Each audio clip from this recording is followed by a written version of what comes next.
I just played every Hitman game ever made, going back over 20 years, exploring one of the best stealth action franchises that put spy games and bald people on the map. Starting with the very first Hitman, Hitman Codename 47, releases in the year 2000. And it was the birth of many incredible things, like a sandbox spy game where you get to murk targets and go about it any way you want. The game also gave us the legend known as 47, who uses piano wire more than Beethoven and looks like what would happen if you could scan Pitbull at self-checkout. But I'm not gonna cap with you guys, this game has some big problems. The game starts off with the most pointless and surprisingly annoying tutorial ever, and the voice guiding you through the tutorial sounds like Daniel Craig on antidepressants. Now, go and find some clothes to put on. Excellent. The graphics are, I mean, it's the year 2000, what do you expect? The movement's clunky and unrefined. It just doesn't feel natural moving around in this game, especially when you're going from a modern game back to playing this one. Granted, it all looks like 8-bit trash, but this was pretty cool for the time. I mean, back then, people used to play this thing. But the four most annoying things about this game are, first, the game's set up in a way where you don't really know what the right approach is, and by the time you figured it out, you've already been murked a dozen times by enemies who are more accurate than Predator drone missiles. Second, there's no health regeneration, which I guess is kinda normal for the time, because even the first Call of Duty didn't have health regeneration. But there's an even bigger problem. Now, you probably assume that there's probably health kits, right? Nope. So what do you get? Kevlar, not health packs, not stims, Kevlar. The Kevlar vests act as a second health bar, which is about as helpful as Comcast customer support when you get shot in the head. Third, the controls. I know I briefly mentioned the controls, but the controls in this game are wrong. Running and walking use different keys, and the movements are stiffer than a full body cast. The weirdest thing is the AI. Sometimes they'll see you immediately, and other times you could be having an exorcism in front of them and they wouldn't even know. But the worst thing about this game is there are no checkpoints. In fact, there is no mid-mission saving of any kind. Once you start a mission, you have to finish it, because if you die, you're gonna have to start all over again. You have proved to be my favorite son. I am so proud of you. It's like you're almost done building a house, but you forgot a doorknob, so you have to tear the whole house down again and rebuild it. And if the game wasn't already punishing enough, this just makes it more frustrating. They even do this during the damn tutorial. I don't know why so many games in the 80s, 90s, and even early 2000s hated the idea of someone not starting everything over from the beginning. Why do you think video games have to be punishing and grueling? But the most important thing to mention about this game is how hard it is. I mean, seriously, this game is unforgiving. You know how other games have different difficulty levels, like easy, normal, hard? Well, Hitman has one level, and that's hardcore. But I guess because of all this, accomplishing literally anything in this game feels incredibly satisfying.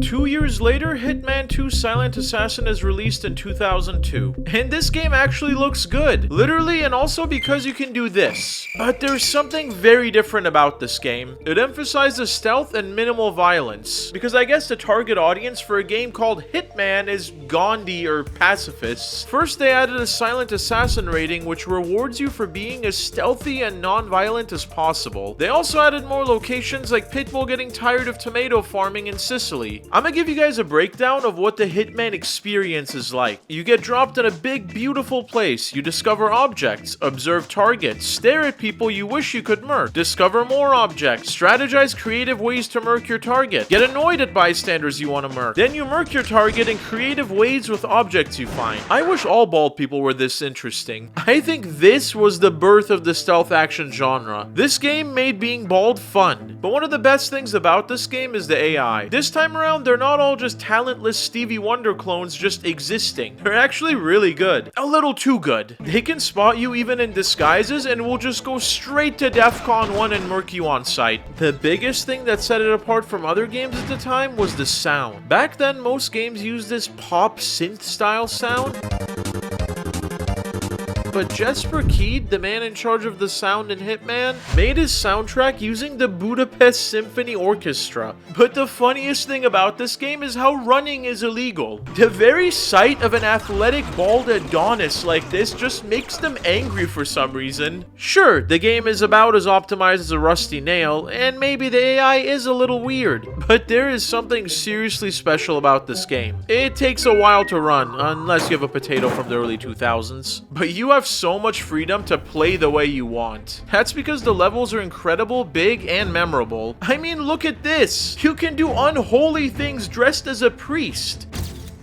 Things get even crazier because just 2 years later, we get Hitman Contracts, which released in 2004. And I'll get to why there's something so special about this game in just a minute. It's basically taking what Hitman 1 and 2 did and doing it while looking better. But just like the other Hitmans, this one also holds your hands less than an absent father. If you like stealth, very little hand-holding, sneaking up on people, lots of ways to approach a mission, and bald men in disguises, you'll like this game. And if you don't, then I don't know what to tell you, bro. Stop touching grass. I should mention that all Hitmans are made by IO Interactive, which has done a great job so far, but we're gonna catch them slipping very badly later in this video. The weirdest thing about this game is the AI. It's not as annoying as Hitman 2, but it's almost as dumb as Hitman 1. This is supposed to be a serious game, but you can basically goof every non-moving enemy by just doing this. But most importantly, you ever wanted to go to Hong Kong? Well, you'll get to go to Hong Kong in this game. A lot. The controls are still whack, and even though it looks as good as microwaved sushi, it still has charm. The game is dark, and everything from the sound design to the plot and levels complement that and create an incredible experience. The best thing about this game is the atmosphere. I mean, the vibe in this game is so different than any other game that was out around that time. And if you played this for the first time back then, it would have blown the crust off your socks.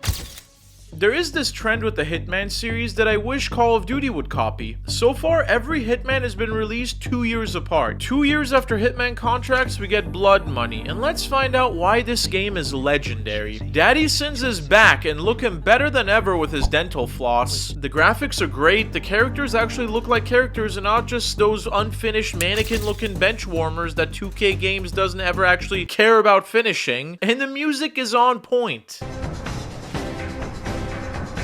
Sure, it's more forgiving than the other games, and a lot of people didn't like that, but you get these awesome newspaper reports at the end of each mission, which makes you feel pretty good or bad about yourself. But the best thing about this game is that even though there's only 11 missions, each of them have so many different ways to play them that no two playthroughs will be alike. The level design is again incredible, but the biggest problem with the game is, as an action game, it's very mid. But that's not really what this game is. Sure, it gives you the option of going full Rambo, but it's meant to be a rewarding experience for those of you who spend their time to strategize and find the perfect plan to take out their target. Make sure to click that subscribe and like button if you guys enjoyed this video, because I got a lot more bangers coming out for y'all.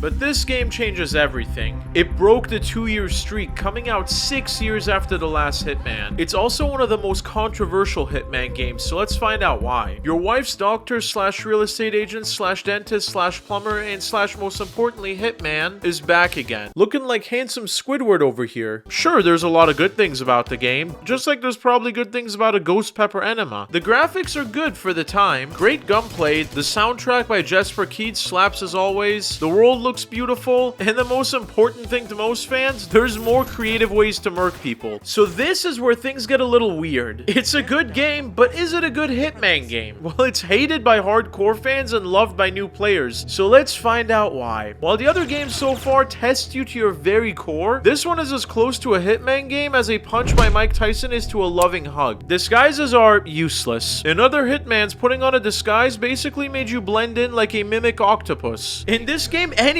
wearing the same outfit as you is just gonna be so sus of you and just hate you instantly, because I guess they hate bald coworkers. Haven't I seen you around before? What if it's your first day on the job? Why are they so salty? But while every Hitman before this didn't have checkpoints or any way to save mid-mission, everything changes with Absolution. You can actually respawn to the checkpoint, but there is one thing that drives Hitman purists up a wall. But first, the best thing ever added to a Hitman game. Let's say you screw up and you start taking more lead than a drinking fountain in Flint, Michigan. You can now take cover. But anyways, why would you do that when you can do the thing that makes OG Hitman players hate this game? You can reload your last checkpoint at any time. This little change, according to Hitman heads, makes the game way too easy. Now you can just mess around without any consequences because the stakes just aren't as high anymore. It's like a test, but you get to take it as many times as you want until you're happy with your score. Oh, finally, do you enjoy logical storylines? Because unless you think Sharknado's a documentary, you're not gonna like the story here. I'm not gonna spoil much, but look at this.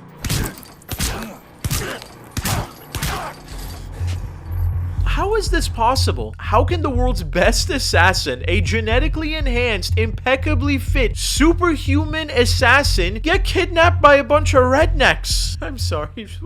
What?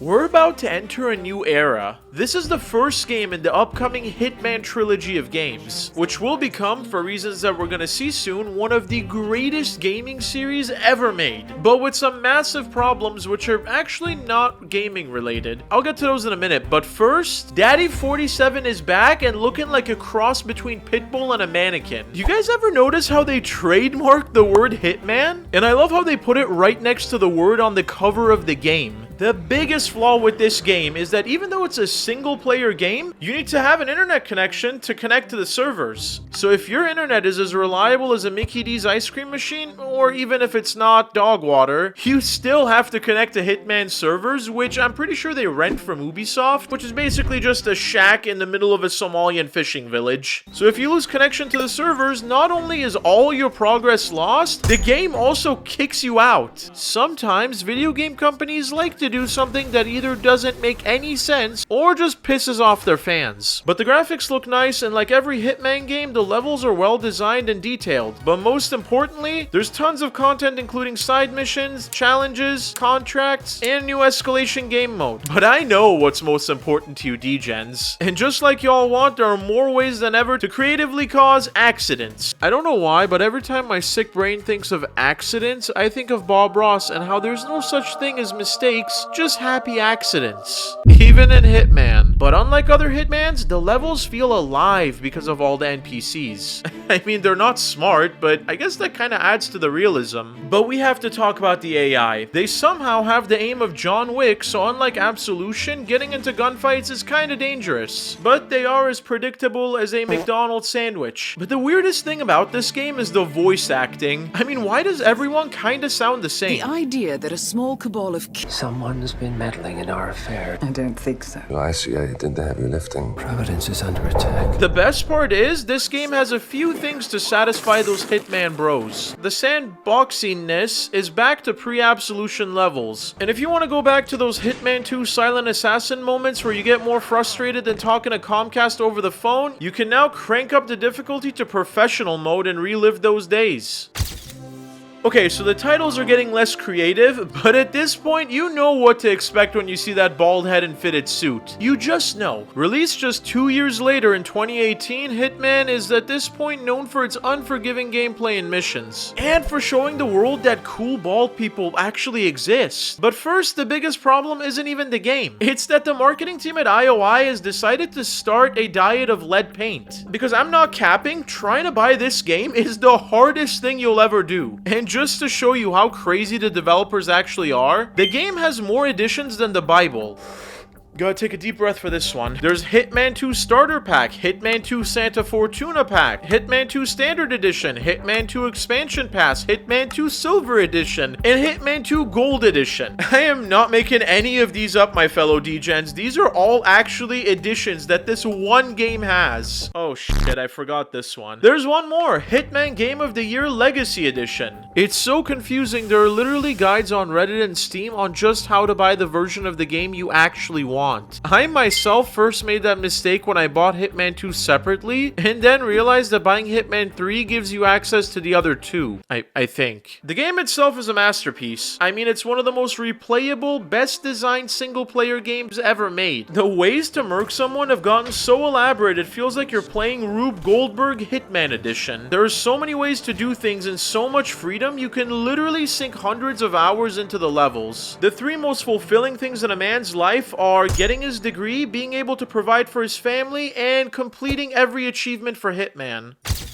I'm out of bald guy jokes at this point, but honestly, I'm pretty sure this dude's loaded at this point, so why can't mans afford some Rogaine? I'm pretty sure the barcode's still gonna scan better than those stupid QR code menus at restaurants. But the weirdest thing about this game is why did they suddenly decide to switch from numbers to Roman numerals? IOI makes incredible Hitman games, but I'm pretty sure these bros are munching on lead paint chips when it comes to marketing. But if a lot of things feel similar, that's because they are. Not a lot has changed compared to the other games in this trilogy, and that's a good thing. Even though there are only 6 maps, each one is so detailed and rich, you can sink hundreds of hours into this, and even then, you probably still haven't explored everything this game has to offer. The thing I love about the Hitman series is that they started with the perfect formula, and instead of ruining it, just enhanced it and kept making it better. Kind of like the reverse of the history of KFC. Everything about the game looks so good. Just to show you how good, 47 is now looking like Daddy Sins had a baby with Jeremy Meeks and a barcode maker, and the locations are just amazing to look at. Even the NPCs are so good, they add another layer of immersion. And the lighting is incredible too. I mean, look at this. But let's talk about how crazy the levels are. You go from the tallest building in Dubai to a manor in the UK to a rave in Germany, and everything around is so thought out and looks so good, you